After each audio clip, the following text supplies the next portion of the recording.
Hello, podcast friends. As you know, I believe that empowering women, getting gender right on the planet, is the most impactful peace-building initiative we can undertake.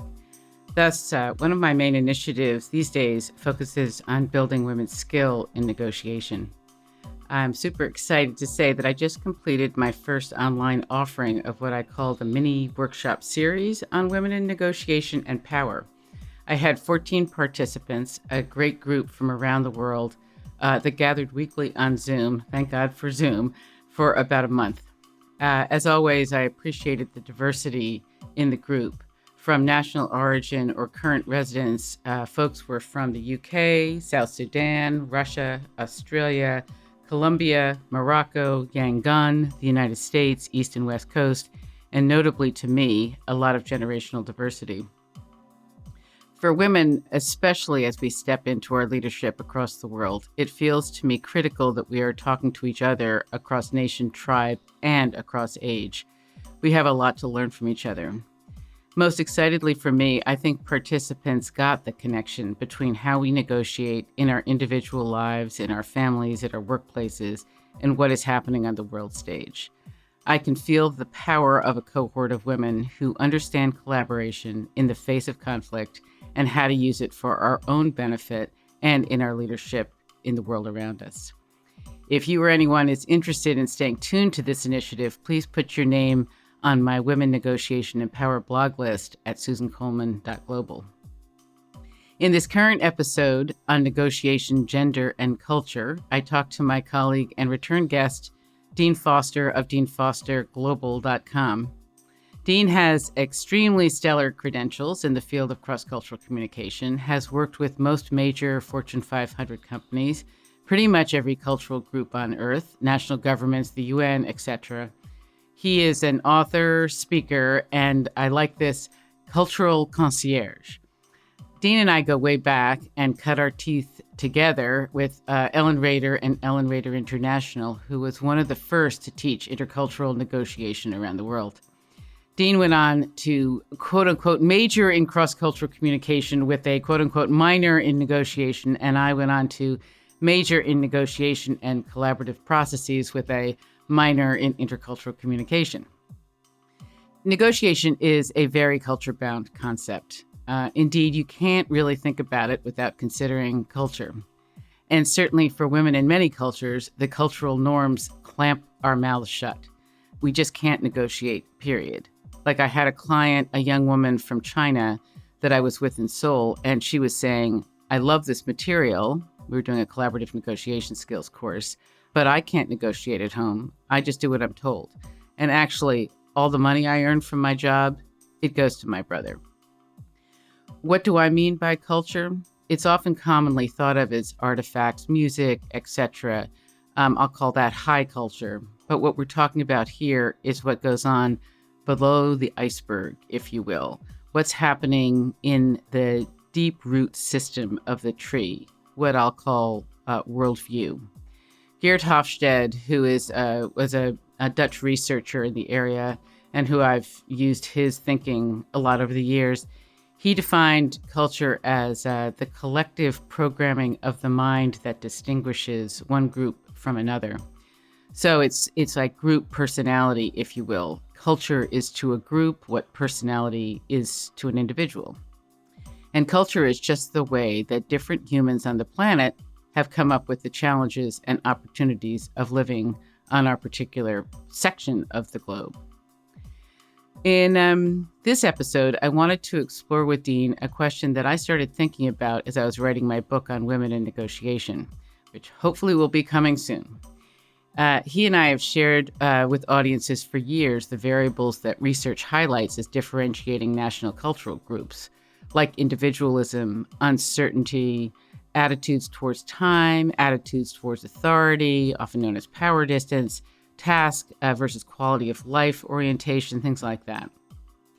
But how do these variables differ within one cultural group by gender?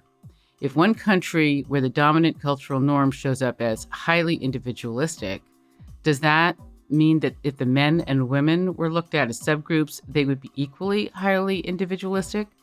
So that's what we're going to talk about here. How does gender impact cultural differences? And we're going to do this just based on our own empirical evidence, our experience over the years of working in this area.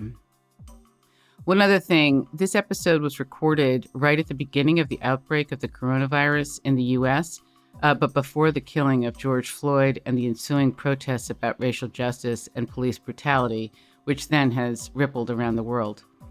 From working all over the globe, one of the things that I've learned about us humans is that we are much more alike than we are different. That's true of nations, tribes, genders, all of it.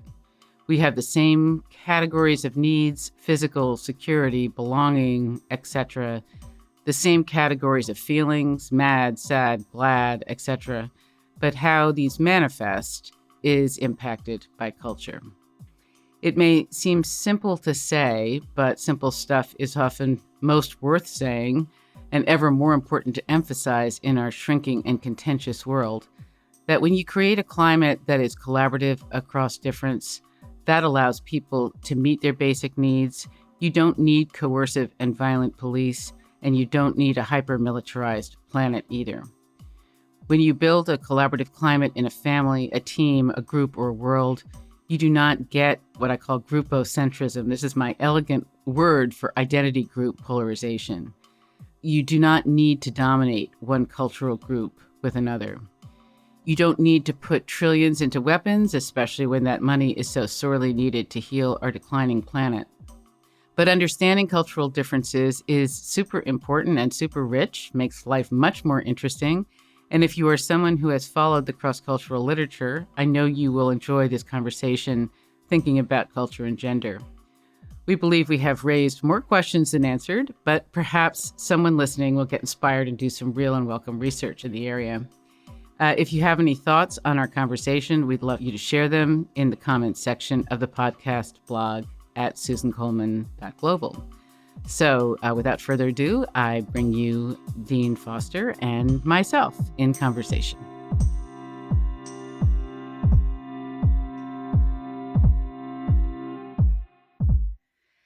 So, Dean, I'm so glad to have you back on the Peacebuilding podcast. It's great to be here. Thanks.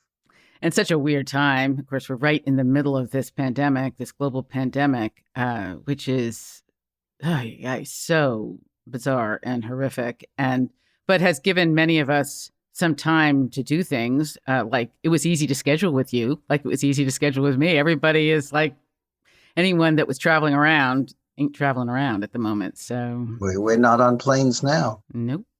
And maybe the skies are thanking us because everything is, getting a little clearer and all that. So I was thinking about you and thinking about our history. I mean, we started both through Ellen Rader. We were both working. You were working with Ellen Rader, our dear colleague. And then I met you that way. And we were teaching intercultural negotiation. And you and I did a lot of programs for AT&T. What's it? AT&T's, what were they called? International Services, or do you remember what it was? It was AT&T's. At the time, I think I recall it as AT&T International Services, but who knows what they're referring to themselves as now.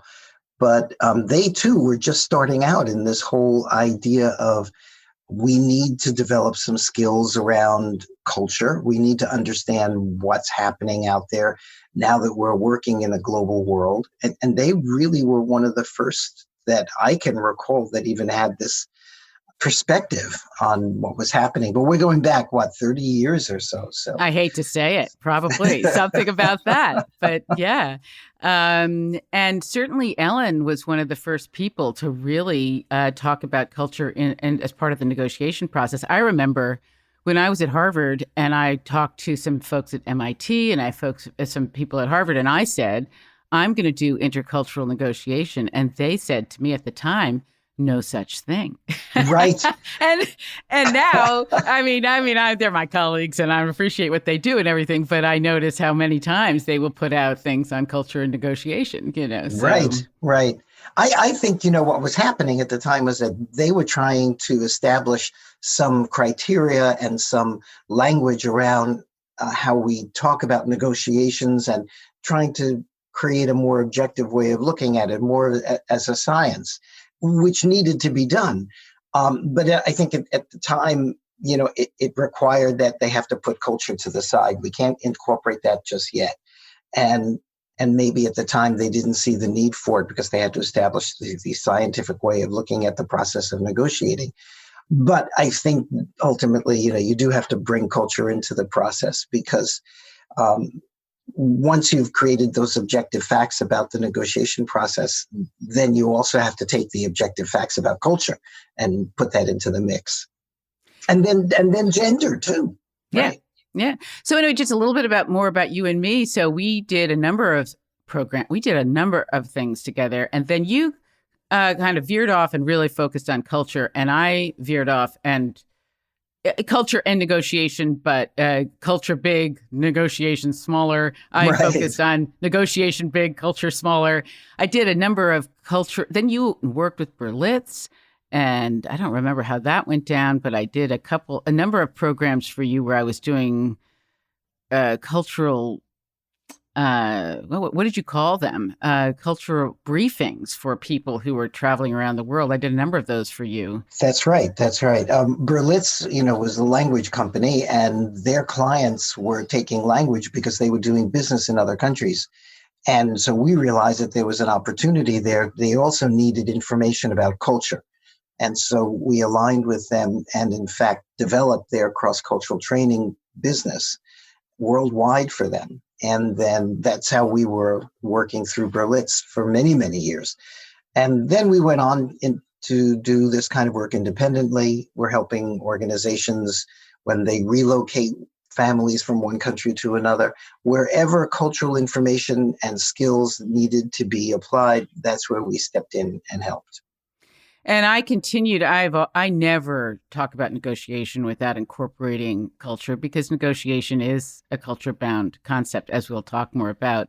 So I continue to do programs for NASA and their space partners, and programs for the UN worldwide, and of course working with a lot of very, very diverse populations. But as you know, I am writing a book on women in negotiation, and in the course of doing it, I was writing the chapter on culture, and I thought I started, thinking about a lot of things I think about in terms of culture and negotiation. And it occurred to me, while I've thought about it maybe vaguely, I don't think I had ever specifically asked myself the question, if you look at the cultural variables like the Hofstede variables, the Trumpenauer or whatever, or your variables, if you took any one culture, national culture I'm talking about, and you looked at a variable, how would it differ by gender, by males and females in that culture? So I called you and I said, hey, Dean,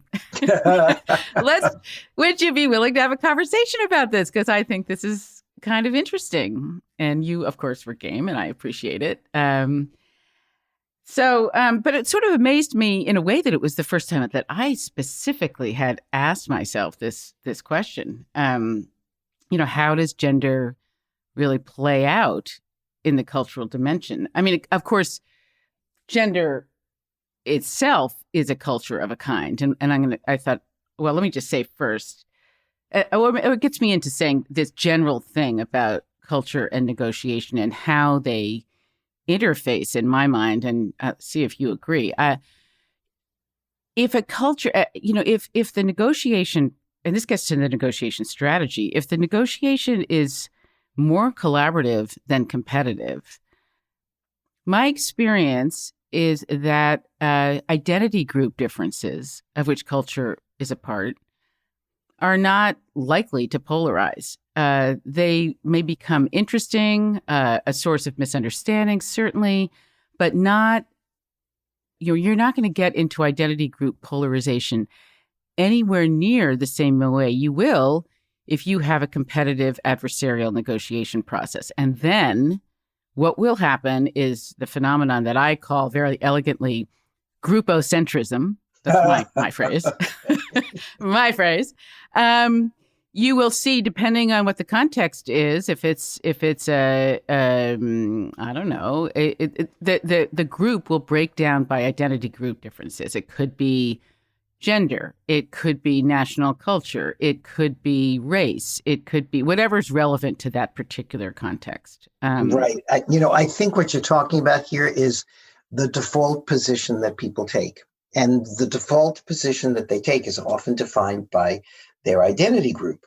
So if people are needing to feel like they have to go to a safe place, if the negotiation isn't going the way that they're perceiving it to go, they're going to default to their safe place, which is their group identity, or maybe the way their gender role has defined them, or their race, or their generation, or whatever that default is. And, I think this is where people sometimes get a little bit confused around culture. It's that none of this stuff is prescriptive. None of it has to happen. We do have free will. And I think you mean just because you're from culture A, you're not going to necessarily behave like, is that what you're saying? Like culture A? I think you will default to culture A when the pressure to default gets serious. In other words, when you feel threatened, when you feel like you're not getting your needs met. But you don't have to. Mm-hmm. You can make a choice. Mm-hmm. You can make a choice to think more intelligently about the situation, about use other tools, about you can make a choice that what's happening is your reaction, and you're defaulting to a place that's comfortable for you, but it doesn't have to be, it may not be the most productive place to go. So the good news, I think, is that we all have choices here. The way good point. Really good point. The way we make those choices, though, is through enlightenment. The only way we're going to know that we don't have to default to a comfort zone. In fact, it may be safer and more productive and more positive to understand where the other person's coming from and actually meet them halfway there, if not fully. Because you may get more of your needs met doing that than by defaulting to what you think is going to get you what you want. So we always have choices. And I think that's the good news about culture. And that's the good news about any of the group identities that we're a part of. But it presupposes, I think what you're saying is such a good point, but it does presuppose self-awareness. Like, our saying, the fish is the last one to know it's swimming in water. You have to know what your cultural fallback or your identity group fallback is. You have to even be aware of that in yourself if you're actually going to transcend it. Absolutely. Absolutely. That is the first step. In my first book, Bargaining Across Borders, where we're talking about culture and we're talking about negotiations, I say, look, the first thing you have to do is recognize that there are these cultural differences at the table with you. And then retrace, rediscover in yourself what it might be about this other culture that is creating this behavior that's challenging you in some way. And I think at the deepest level, not only do you retrace, but you find in yourself those experiences that maybe give you some insight into why that person is behaving the way that they're behaving. Because I don't think any of these behaviors that challenge us are that foreign to us. I would say we are all, from working with people all over the world, and I bet you agree with me, I think we are way more alike than we are different. Absolutely. And these things called culture, which I call group personality in a way. Right. That's good. They're weighted differently based on where you come from in the world. They're not, it's not like it's a totally strange concept. It's just weighted differently. Like for me, I come from the United States. I come from an Anglo-Saxon culture. I got heavily acculturated to individualism, whereas other people in parts of Asia were much more acculturated to a collectivist or group-oriented way of life. And Precisely. But it's not that I don't understand that. I do. And it's not like they don't understand individualism. They do. It's just weighted differently. It's weighted differently. And I think as U.S. Americans, which is the case for both you and me, we actually have a unique advantage in this, in that we don't have to go very far back in our own personal experiences, or even further back than maybe yesterday when we went. Well, we didn't do that yesterday because we can't because of do the this pandemic. anymore, right? Go anywhere.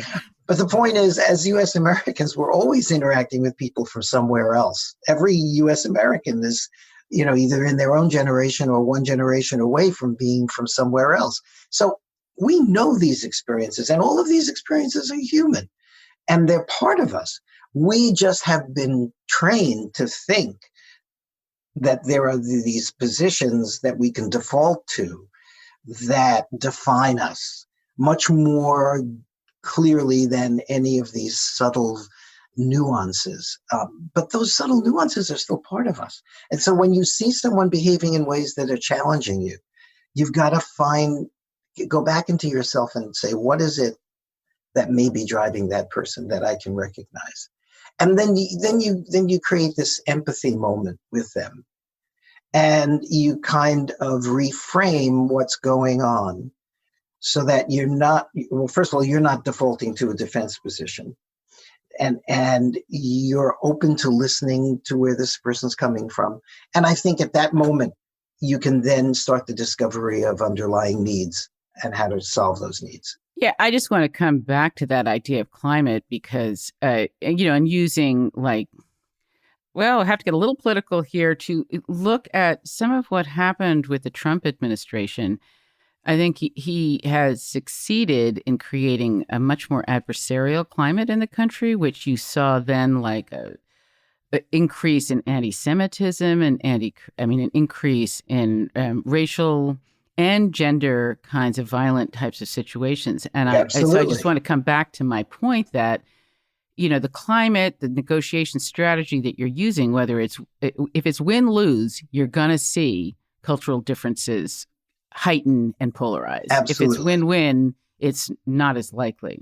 Absolutely. So, Dean, I want to jump into the gender part of this because time flies by so fast on these things. And I wanted to make a couple of general comments. One is that that most societies on Earth are still patriarchal, and that means a rule of the father, in family systems, and then that plays out in organizational systems. And most societies on Earth, women are still less valued than men. Certainly, there are exceptions to that, and less empowered. So far, it sounds like you agree with what I'm saying, that seems true to you from what you know of the world and what's... Absolutely. Absolutely. And I think we're still in this, look, we're only, 50,000 years away from our biological origins, right? That's not a, is that what it is? A lot of, I think so, something like that. And we've only been in this adventure of creating civilizations for 6,000 years, which is not a lot. Right. And, I think the anthropologists and the paleoanthropologists have defined for us pretty clearly how fundamentally we have spent thousands and thousands, tens of thousands of years in this mode of basically hunters and nurturers. And the roles were pretty well defined, that it was the men who went out and hunted, and it was the women who nurtured and stayed in the cave, so to speak. And, it's not, I think with only 6,000 years of civilization and maybe only 1% of that time in any enlightened way, it's hard to counterbalance against the legacy of patriarchy that came out of the hunter and the cave and the nurturer in the pre-civilized human experience. But today, that's all history. And we have opportunities today, and we have choices today, and we have enlightenment, and we have ways of thinking about our relationships with each other and how we want to structure civilization and society. But this is a very, very new adventure that we're on, from a human But one experience. of the things I just want to throw in here is that both Riane Eisler and Bill Urey Riane Eisler, who wrote The Chalice and the Blade, has been a guest on the show actually twice. and Bill Urey, I'm still trying to get him on the show. One of these days I'm going to succeed. But they both, and other people too, actually, Rabia Roberts, who has also been on the show. You know, our societies, the human history has been more collaborative than competitive. We have a much longer period of time in terms of our livelihood, pre-agriculture, of being much more cooperative and where gender relations were really balanced. And so patriarchy, you're right, is much more of a 5,000, 6,000, I don't know, I hear different numbers of how many thousands of years old the institution is. But certainly men and women lived in partnership for much longer periods than they have lived in the way that we have under the way we have under patriarchy. So, while we can't go backwards, it's interesting to know that, and to know that the age of the goddess was during those periods of time, and the first anyway, I don't want to get into territory that I'm not very good at talking about. Other people are much better at talking about it, but I did want to say about negotiation and patriarchy that the very concept of negotiation is, as I said, I think I said it earlier, is culture bound. And certainly I'm aware that in many cultures, women just can't negotiate, period. Like, I had a client, a young woman from China that I was sitting with in Seoul, and she was saying, I was doing a negotiation course. She said, I love this material, but I can't negotiate at home. I just do what I'm told. And actually, all of the money I earn from my job, it goes to my brother.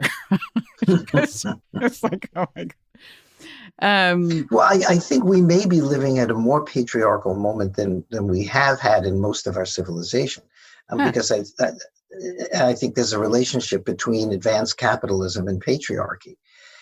And we can explore that, and it'd be great to get some economist perspectives on that too. I think way back in our origins, the roles of men and women were much more ecologically balanced, and it was an ecology of roles, so that it was much more egalitarian. If it hadn't been, it wouldn't have worked, but it worked for tens of thousands of years. Mm-hmm. I think only when civilization started to develop did we then have to organize in some way and ascribe authority. And I think economics also had a great impact on who got what kind of authority in the creation of those civilizations. Mm-hmm. So I think it was civilizations that advanced patriarchy and put the ecology of the genders out of balance. Your comment is about that maybe advanced capitalism supports advanced patriarchy, a more patriarchal moment. I just read a really interesting article in the Atlantic. This reporter had interviewed 100 boys, young men. They were 18, 20, around there, 18 years old. They were college-bound, young guys. And the point of his article was how much that the definition of masculinity to him seems to be contracting. That when asked, and of course these were U.S. kids, that when asked what traits society values most in boys, only 2% of the male survey respondents said honesty and morality. That there was a lot of pressure on them to be bros, to be aggressive, to be actually disrespectful, even though I think they, to be disrespectful to women in many regards. And the article also seemed to talk about how women and feminism have given women a bit more freedom to be a lot of different things. And men, and then I will get into, because, this is the Peace Building podcast, and I am paying a lot of attention, as I think I've made a point that getting gender right on the planet is the greatest peace building initiative that we could undertake.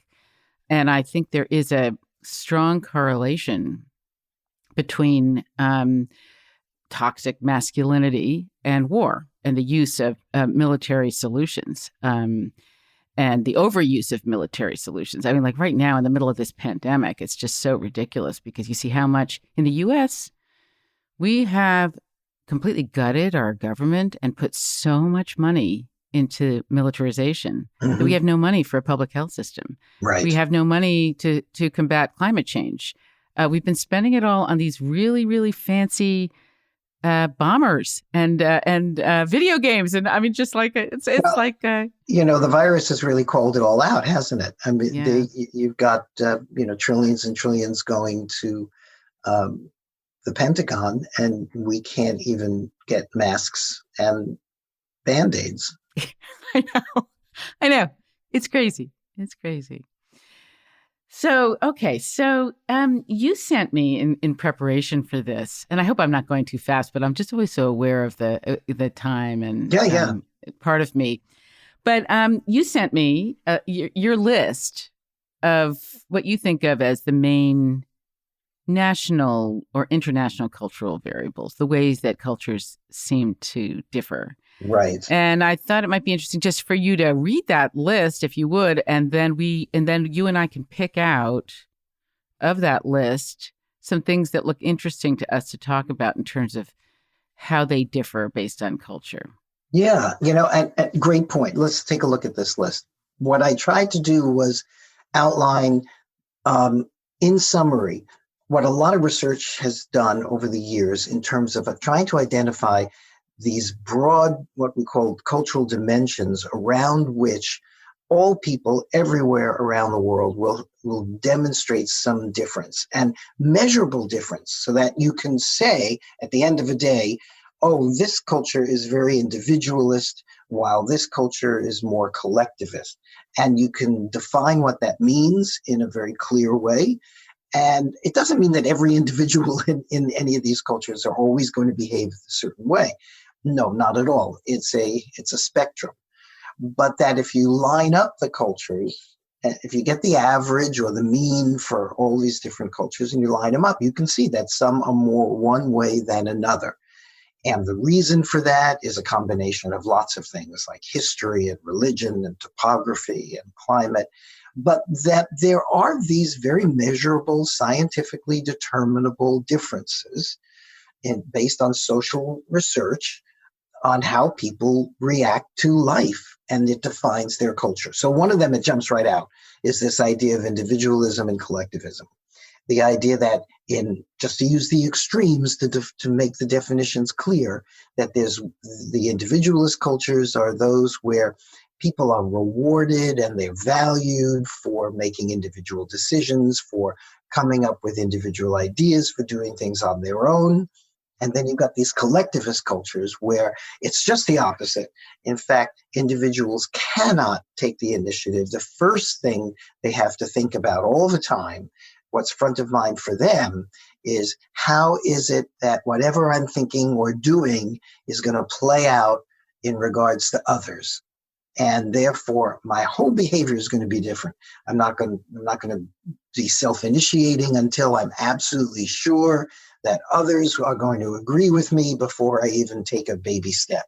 So the implications of these differences are vast because it affects how we negotiate, how we do business, how we relate with each other, and male and female. The list goes on and on. But the reason for these differences in all these different areas can be tied to this very fundamental difference in cultural orientation. And that's just one of them. Right? Individualism and collectivism. Give me some more. Are you game to give me some more? Yeah. Sure. I think the degree of the big ones, maybe the big ones. Yeah.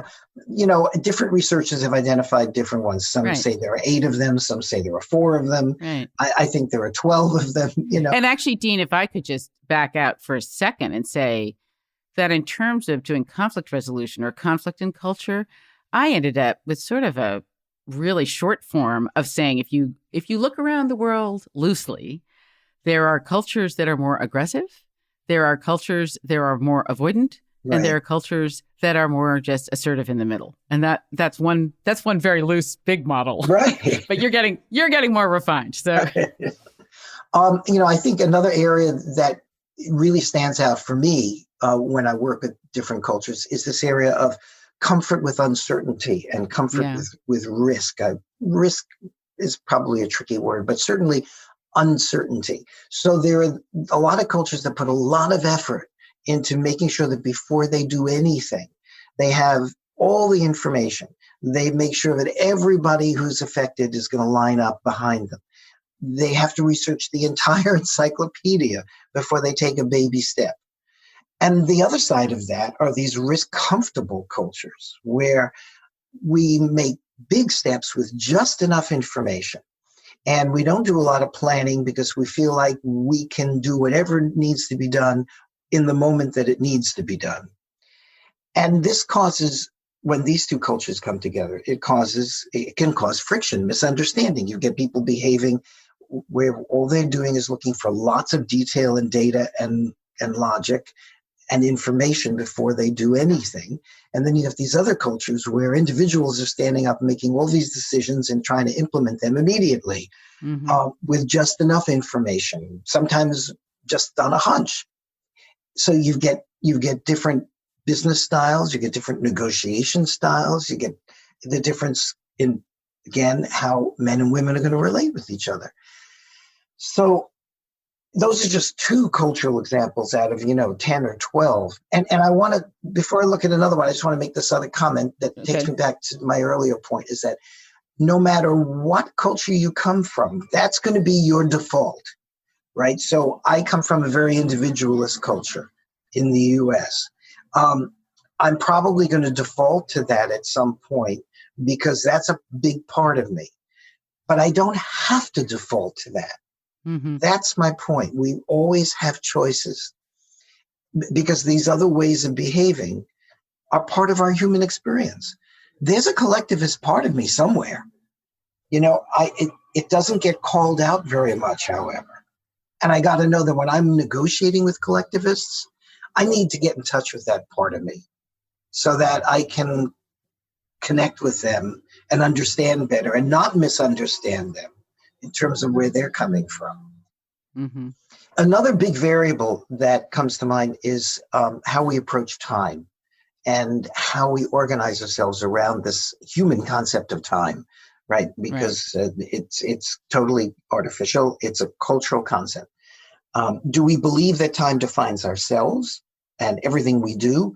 Are we beholden to this artificial concept so that we have to do things according to calendars and agendas and deadlines? Or is time something that we recognize, but it doesn't define what we do in the moment? Rather, it's I always liked it. Sorry to interrupt you, but I always liked it when people talked about farming and how that impacted people's concepts of time. Like in monochronic cultures that are more time sensitive, you have to plan for winter. So you have to pay attention to time. Whereas in more polychronic cultures, there is no winter, so you don't have to worry about it so much. That kind of. That's it. If the mango's always fruiting, then you don't have to plan about how you're going to survive the winter. Exactly. And the winter is this future concept that is not front of mind when you live in the tropics.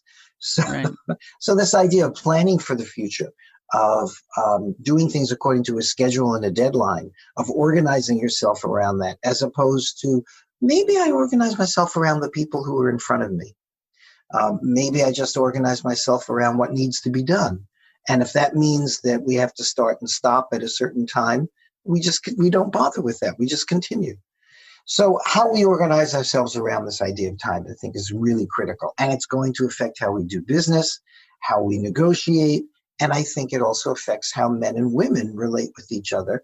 If, as we've established, in a patriarchal world, women have to fight for the authority to make decisions, then how we organize ourselves around time is going to be a decision that may be gender specific. It may be a decision that men make as opposed to women make, certainly more often than not in a patriarchal society.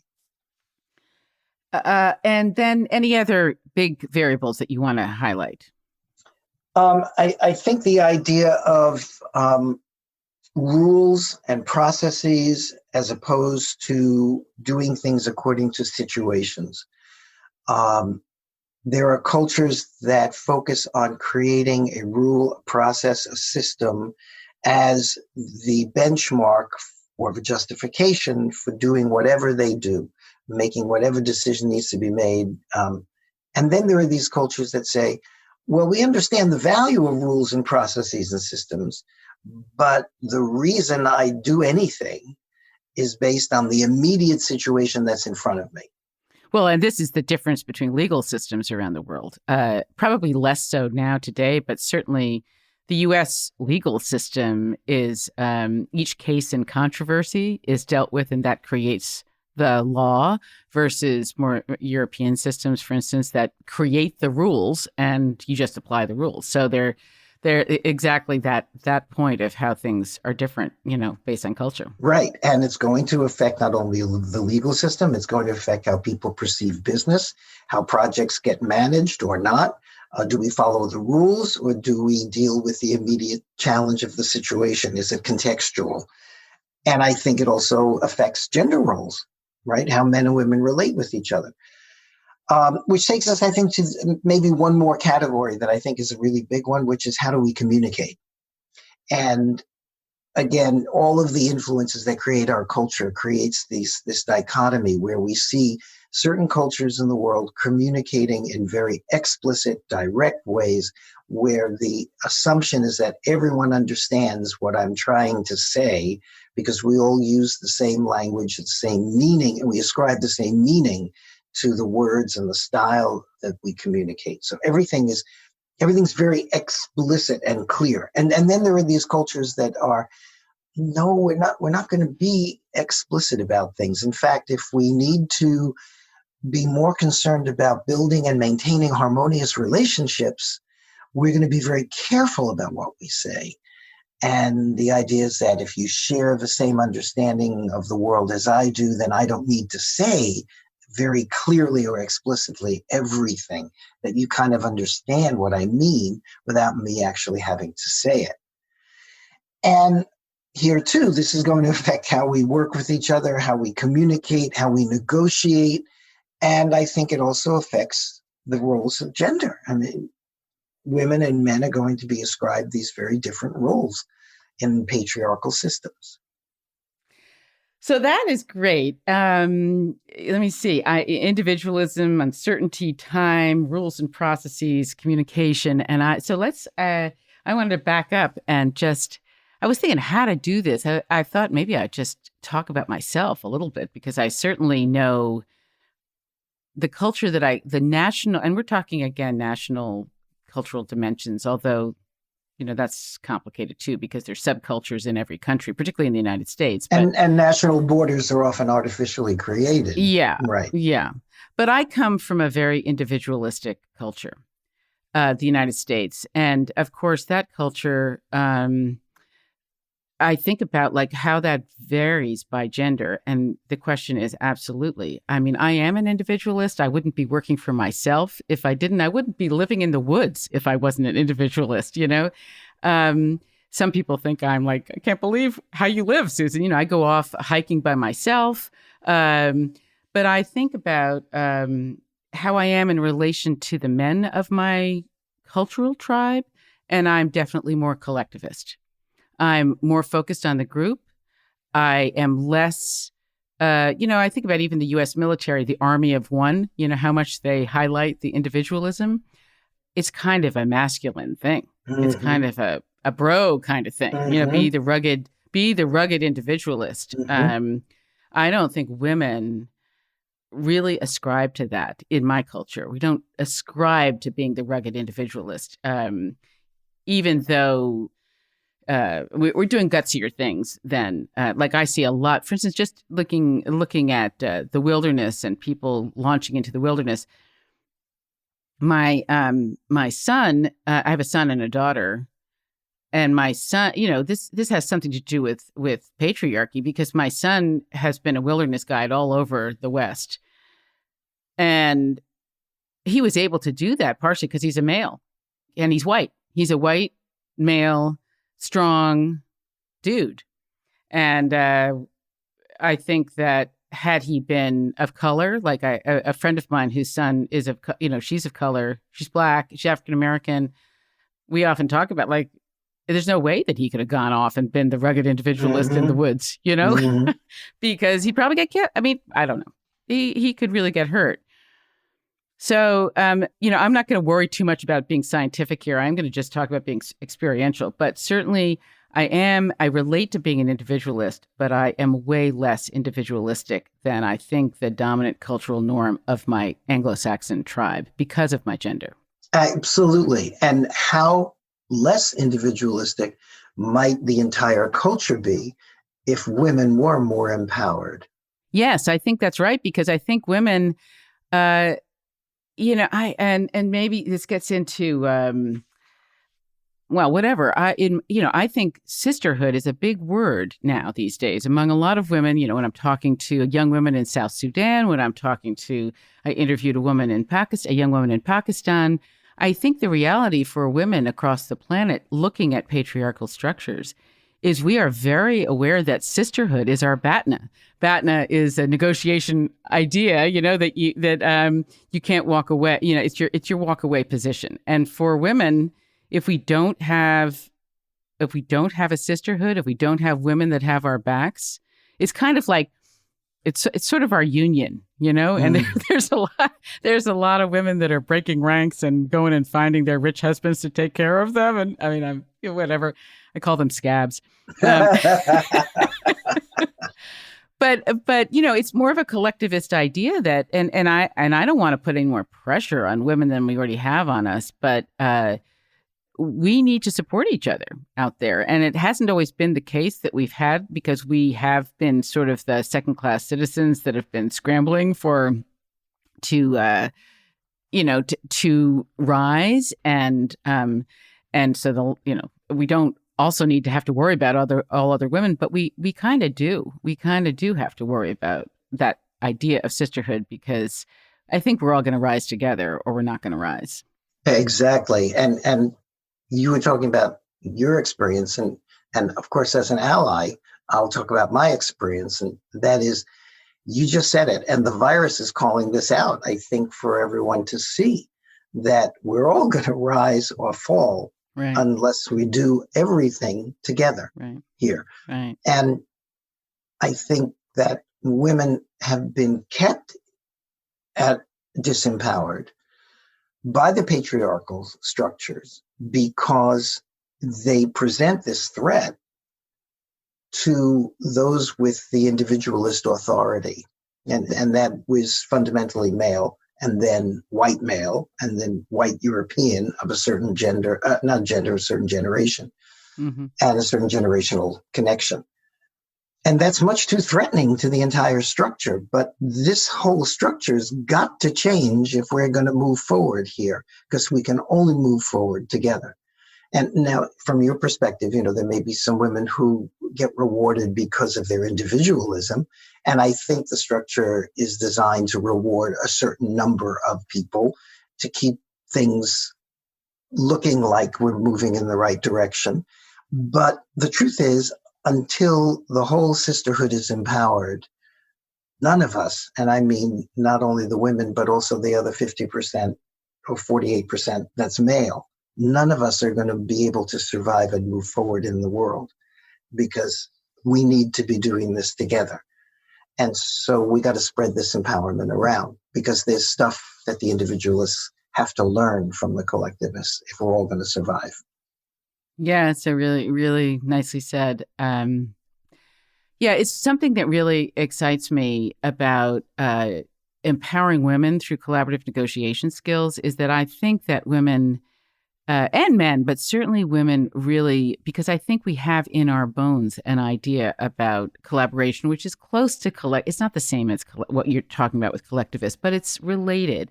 And I think we have the ability to be the collaborative leadership force that I think the planet really needs right now, as we're seeing from this pandemic. I mean, and the other thing I wanted to say, based on what you said, is that the other reason I think that women's empowerment is sometimes threatening to patriarchal structures is that patriarchy is closely linked to advanced capitalism. And I think women are we've provided a lot of free labor, whether it be by being the good corporate wife, like I was raised to be and didn't become. And it's similar to people of color too. And you're right that some people get through or allowed through the structure, but only a certain number, because really both women and people of color or people that are not the dominant cultural norm, they do provide a lot of free services or cheaper services. No matter what level of society you're talking about, it's often we are cheaper. Yeah, and that's called cheaper labor. That's part of a disempowerment, right? That's part of the way the system's designed. And so that has to be abolished. That has to be changed. And I think that, you can take any culture and you can slice and dice it. Like we're looking at cultures that are either more individualist or more collectivist. And you can say, okay, in this collectivist culture, where are the women and where are the men?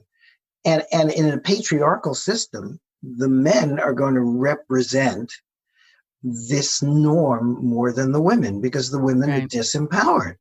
Right. So whatever predisposition the women might have is diminished because the patriarchal system doesn't want to call on it. Mm-hmm. Then you can look at the women in that system or the men in that system, or you can slice and dice it and say, does this change if we only look at people under 30? Or is it different if we look at people over 60? And I think you're going to see differences. Yes, you will, most definitely. Too. Sure. Yeah. I think millennials are changing things, but maybe not always as fast as they think, but they're definitely changing things. I'm sure it's not as fast as they think. Yeah, right.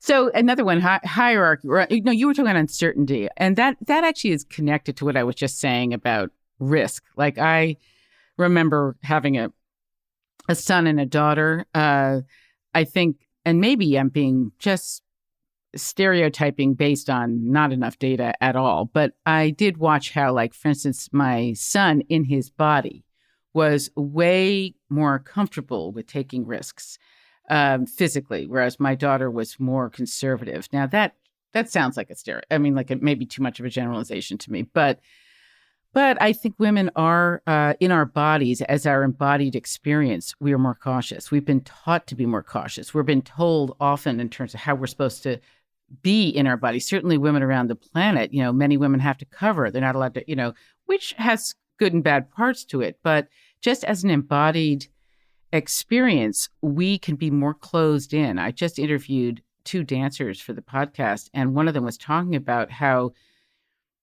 there's physiological responses that women haven't learned. We've learned how to close ourselves in and protect ourselves, but we haven't necessarily learned how to put our arms out to protect ourselves or to kick if we have to do that. A lot of those things, I think about myself. My brother was just he beat me up so much as a little kid, but I would never have kicked him, ever. And I think about that. I think, wow, life would have been different if I'd felt empowered to kick him. Well, I don't think you'd have to have advertisements on the New York City subway explaining to men how they have to sit differently because you got to not have to take up all that free space, and right. Yeah, I mean, the physiology of the different genders, I think, is partly culturally determined. And also it may have some connection to our biology. I don't know the degree there. I haven't seen the studies. I would suspect it's more culturally defined than otherwise. But anyway, I do think in terms of risk, the other thing about uncertainty is I think women are, because we've been dependent on men, I mean, I think there's a scourge around the planet for women of being codependent, which means that we get our livelihood from being dependent on men, which I hope that we are changing and getting more empowered ourselves. But if you're dependent on a source outside of yourself, and I know this is a cultural variable that you mentioned, you're going to be more conservative than if you are dependent, if you're inner focused, if you're focused on yourself. And I guess that was time in your variables that you sent me. That was, you had internal control and external control. Mm-hmm. And that made me think about this issue of codependency and how it plays out around the world. Because I think women all over the planet are codependent. Men are really too. Interesting. And I think you're absolutely right. If you feel empowered, that you can control what's going on around you, that's that sense of internal control. Right. But if you feel like, no, I can't control things, the things are determined by others, whether it's Allah, whether it's God, whether it's the volcano, or whether it's the guy that I'm living with, then then Often the last. okay, that's what. So if you feel like all of what's going on around you is determined by others, by these other factors, and not you, yeah, and that's going to certainly affect how you fit into that culture. Now, if you happen to be in a culture where it is more external as opposed to internal, then you're going to be more like the norm. But most patriarchal cultures are the other way around. Wait, so what's a culture that's more focused on the external? In cultures where there is less of a sense of being empowered by most of the people, for whatever the reason might be. It might be that the political system is such where nobody has any authority and everyone's pretty much disempowered unless you are of the cult of the current leadership. We see a lot of this in Africa, for example. Yeah, and then I think, again, in terms of gender, it's just, again, going to be that women are less so. Even less. Even less, because certainly something that I think women share as a struggle all over the planet is connecting to our voices, connecting to our ability to speak, to take a stand for what it is that we want and believe. And that is changing, but it's certainly something that happens all over the place. I wanted to go to communication, the high context and low context, because I remember early on in my negotiation days reading some literature about how to negotiate with the Japanese. It was a business book for white Anglo-Saxon, probably men. Mm-hmm. And it said, if you want to learn how to negotiate with the Japanese, just learn how to negotiate with your wives.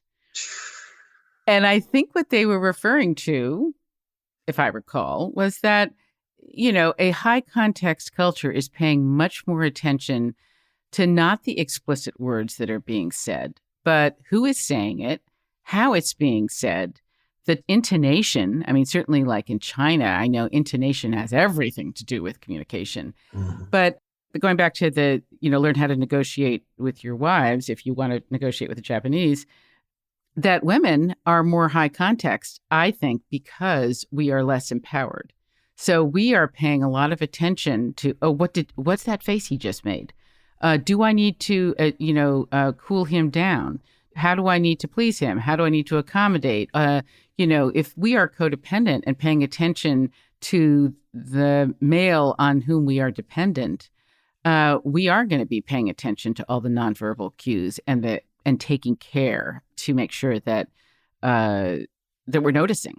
That's right, especially if you can be victimized if you're not careful. Well, and that too, very much so. Yeah, very much so. So how does that affect the negotiation?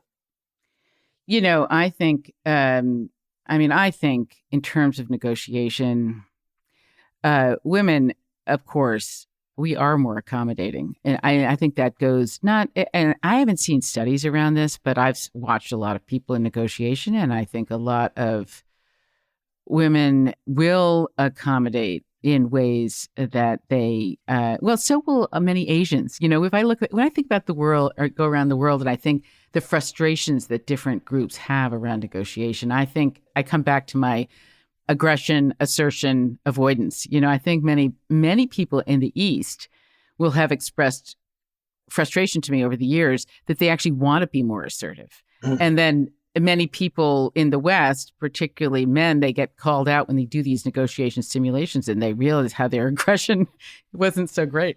And it's great to be strongly assertive and competitive, but then it can backfire. And so in a lot of these simulations, people will call people like that out, and they'll see how their attacking behavior is not going over very well. Right, right. So I think women as a group, when I think about how many people I've seen, and the research supports this, that women are often very good at negotiating on behalf of somebody else. But when it comes to negotiating on behalf of themselves, not so hot.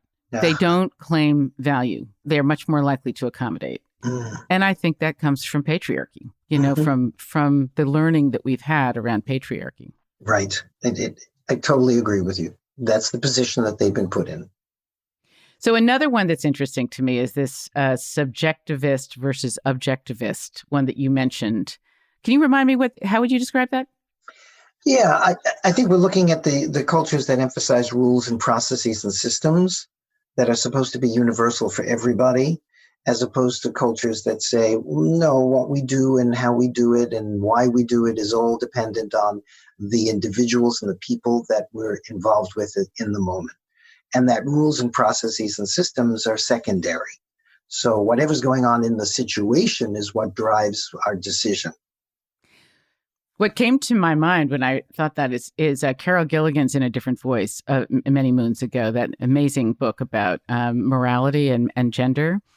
And she, in that book, she was talking about little boys and little girls in conflict and how little boy, this was a study that she was citing.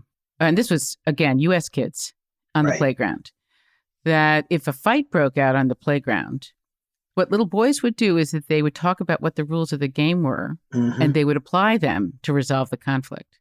But little girls would abandon the game to preserve the relationship. Exactly. And easy to do when you're the rule maker. So patriarchy guarantees that the little boy makes the rules. Oh, that's an interesting perspective. Yeah, so maybe if the little girls had actually come up with the rules, they wouldn't. They'd come back to applying them to make sure that they were.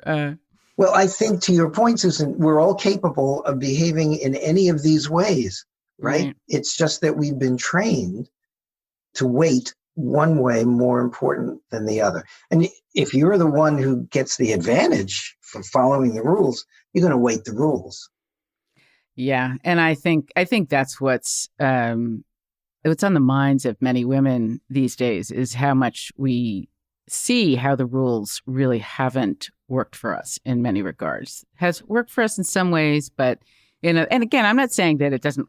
It's not so great for men either. Patriarchy, in my opinion, it's not so great when I say that, make that point about how much I actually think that so much of this comes back to domination. I'll use Rianne Eisler's word of domination versus partnership worldviews. That's right. And if you have a dominator worldview, you are using force to extract resources around the world. And you are then molding boys and girls, but boys mostly, so they can be your soldiers. Yeah, exactly. We all suffer from this system.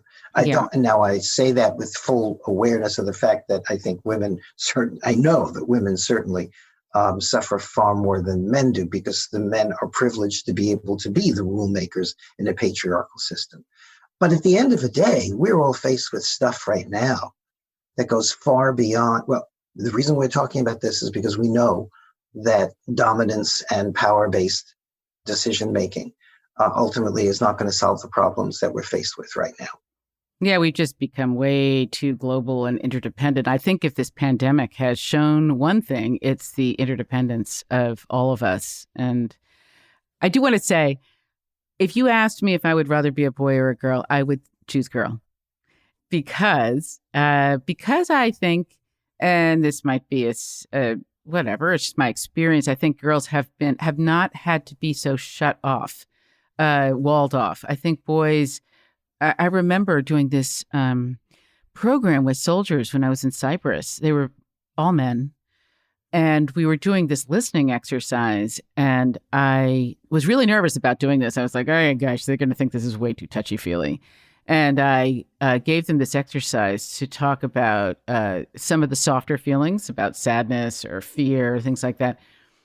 Well, they loved it. They loved being given permission to actually be able to talk about their full range of feelings, because, of course, men and women, like cultures, men and women, we are more the same, I think, than we are different in our biology and everything else. I'm not saying we aren't different. We are. But I think sometimes that patriarchy has benefited from really accentuating the differences between men and women. And sometimes I think the gender fluidity that's happening among millennials is kind of a peace movement. It's kind of like, no, we're not going to be the uber male or the uber female. We're going to allow ourselves to be whole humans. Absolutely. This is an adventure and emancipation for both genders. Yeah. So I think maybe we've covered maybe enough for now of what we wanted to talk about. What do you think? Yeah, I think so. It feels right to me. I mean, I think probably we could get into it. It'd be interesting to know if there was any studies about this, but I actually haven't seen. I don't know. I haven't seen any myself. I know, right? I mean, we raised a lot of really interesting ideas. Some of which I know there are studies of, but others, no, I don't. I haven't seen it. Yeah. So anyway, well, I really appreciate your time, and I hope you found this fun because I found it fun to think about, and it's always fun to reconnect with you. And as I've said, I feel like getting gender right, and what I mean by that is really allowing humans to be fully themselves. Be human, right? To be fully themselves, because honestly, I just interviewed somebody who was talking about one of the things that most profoundly affected her growing up in Spanish Harlem was that her brother was a very, very soft, gentle soul. And she lived in a pretty tough world, and she had no problem being tough.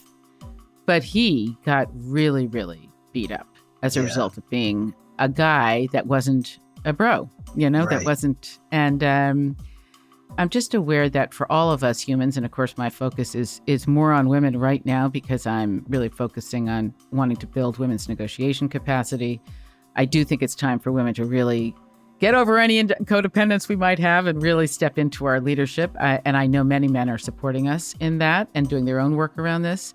But ultimately, this is about allowing humans to be fully human and have the whole range of whatever is real for them, whatever cultural dimension is real for them, whatever feeling is real for them, whatever psychological, state is real for them, to allow us the freedom to be who we really are. Right. And not to be disempowered by a system because of that. Exactly. So thank you, Dean. I really appreciate it. And stay safe. Keep washing your hands. And hopefully somehow we're going to get to the other side of this whole crazy COVID thing. Check in with each other in a week or so and just see how we're doing. That'd be nice. Okay. Thank you, Beautiful. Susan. This was great. Thank you.